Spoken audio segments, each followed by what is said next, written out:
Oi! Trago para você hoje 4 lançamentos entre uma série de filmes que estão entrando aí nas telas de cinema. 4 filmes, diferentes estilos, histórias arrebatadoras, envolventes e com direções que tem que prestar muito atenção. O primeiro filme é Luta por Justiça, dirigido pelo Destin Daniel Cretton, um jovem de 40 anos, norte-americano, que já fez um filme chamado Castelo de Vidro, e aí você já tem uma ideia, se você viu Castelo de Vidro, o que vem por aí. Em Luta por Justiça, ele dirige o Michael B. Jordan e Jamie Foxx e a Brie Larson. Bom, acontece o quê? É um jovem recém-formado em Harvard. Ele quis ser advogado, você vai descobrir por quê lá no meio do filme, e ele acaba, então, advogando no interior dos Estados Unidos. Ele abandona uma carreira promissora inicial e vai lá no Alabama, onde, junto com uma organização não governamental, começa a defender presos no corredor da morte. Tem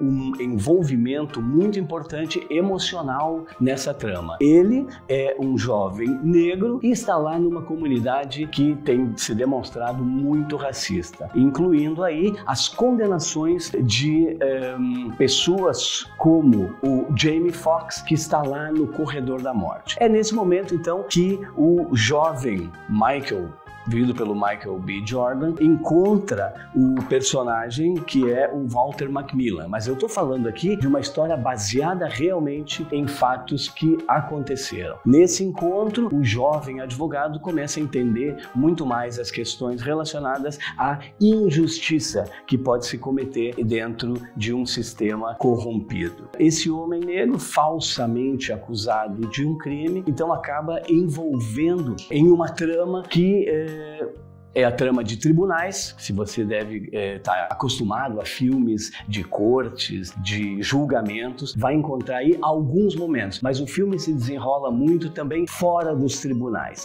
São mais de 2 horas, é uma trama que acaba seduzindo pela condução de um argumento extremamente bem construído. Um filme denso, não tem leveza nesse filme, e você vai sair seguramente com muitos pensamentos a respeito da justiça, do direito e do racismo vivido. Então, primeira dica, Luta por Justiça, do Destin Daniel Cretton. Em outro universo surge aí mais diversão. Estou falando do lançamento de Dolittle. Você já deve ter ouvido falar, e se você tem mais de 40 anos, você já acompanhou séries vividas por aquele médico que acabava demonstrando a capacidade de se comunicar com os animais. Aqui ele é vivido pelo Robert Downey Jr. A direção é de um outro norte-americano, o Stephen Graham. Ele fez aquele filme Syriana, que tratava do envolvimento do universo do petróleo com o George Clooney lá em 2006. Aqui então os astros são o Robert Downey Jr., como eu falei, vivendo o Dr. Dolittle, e também aparece aí Antônio Bandeiras, com um personagem esquisito, raro, mas ao mesmo tempo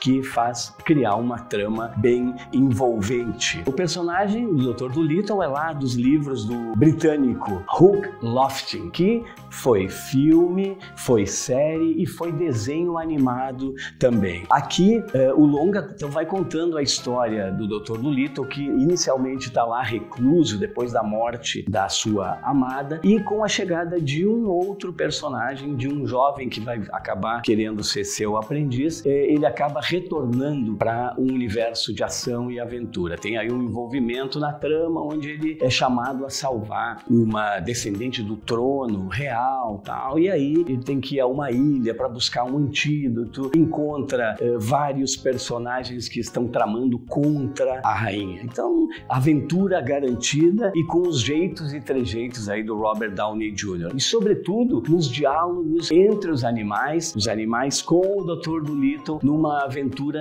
que é muito envolvente. Que vozes você vai ouvir aí? Você vai ouvir a Emma Thompson, vai ouvir a Octavia Spencer, Rami Malek, Ralph Fiennes, Selena Gomez, Tom Holland, Marianne Cotillard e também John Cena.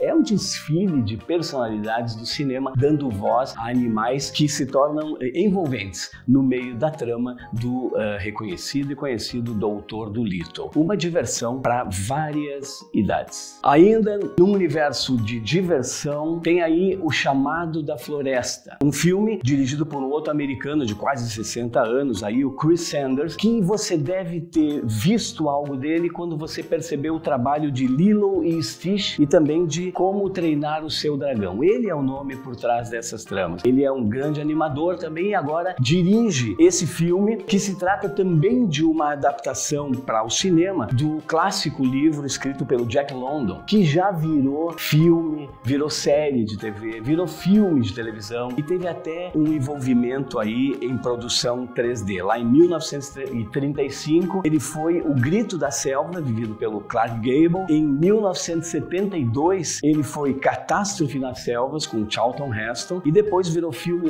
da TV, protagonizado lá pelo Rutger Hauer e tal, e também animação em 3D, como eu falei. Hoje, ele chega com uma trama que é baseada lá no original, mas que traz também algumas inovações muito importantes. O astro da vez, porque você percebeu, aí falei, né, tem em cada uma dessas tramas aparece um astro que vai viver esse universo. Aqui é o Harrison Ford. O Harrison Ford, então, dá vida ao seu personagem ao lado do personagem principal, que é o Buck, um cão que passa por diferentes situações. Ele é uma mescla de São Bernardo com o Scott Shepherd, e no início ele está lá numa pequena cidade no interior dos Estados Unidos em 1890. A raça, para quem já viu, sabe, né? É um cão grandalhão, meio desastrado, tal, sempre com fome, mas muito inteligente. Ele é um animal de estimação de um juiz lá naquela cidade e está acostumado a viver com os humanos. Só que ele é sequestrado. Aí ele passa de um ambiente a outro. Vai lá para a neve do Canadá e lá ele começa trabalhando como um puxador de trenó. Aí, nesses primeiros momentos, tem uma relação importante para entender o universo da matilha, como é que funciona a cabeça do cão, como é que ele se relaciona. Bom, o Buck lá acaba, então, tomando conta daquele universo, mas tem reviravoltas, tem aventuras, e aí o personagem principal que surge, então, o Harrison Ford, acaba trazendo o Buck para perto de si, e aí, bom, várias situações que se dão, nem vale a pena falar, porque vai ser spoiler e vai deixar você sabendo de coisas e preparado, e vai perder aquele momento de envolvimento com o roteiro e com a trama. Mas o mais sensacional do filme, e é bom você saber já, é que esse cão, ele é completamente criado por computadores. Você vai talvez ter um choque aí quando perceber o realismo do animal, mas que nessa situação ele é completamente gerado por essa tecnologia. E aí é onde o filme também ganha força, porque você viu que eu falei lá, um filme do início,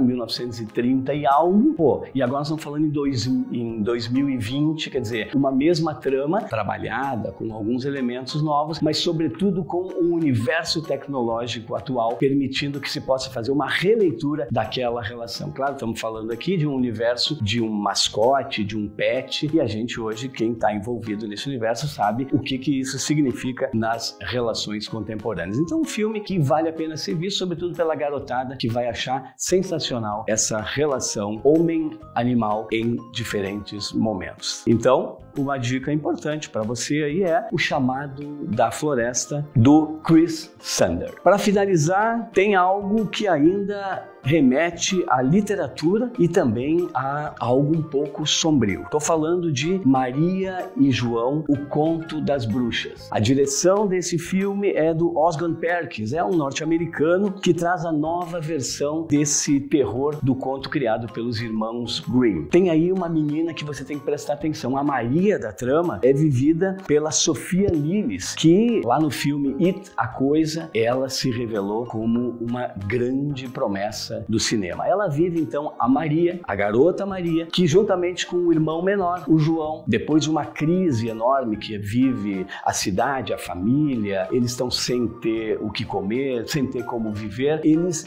saem de casa e vão para a floresta. E é nessa floresta que eles encontram diferentes personagens, passam por diferentes situações, até chegar a encontrar uma senhora, vivida pela Alice Krige. Uma casa repleta de comida, quer dizer, tem aí uma sedução pelo estômago, pela tranquilidade depois de viver momentos na floresta. Só que esse envolvimento, para quem não leu o universo dos irmãos Grimm nesse conto, vai causar determinadas surpresas, porque ela é uma senhora que, para nós que estamos assistindo ao filme já nos dá elementos muito concretos do que ela pensa fazer com aqueles garotos. Mas tem surpresas interessantes que você vai ter, porque nada nesse filme é o que parece. Então, uma dica interessante para quem também quer conhecer um pouco mais desse universo é Maria e João, o Conto das Bruxas. Aí então, 4 filmes para você no universo de várias produções que estão estreando. Tem filme para o universo infantil, tem filme para pensar o racismo e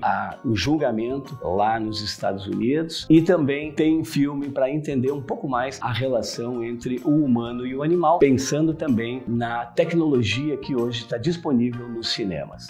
4 dicas, 4 possibilidades. Vai lá, assiste e me fala. Tchau!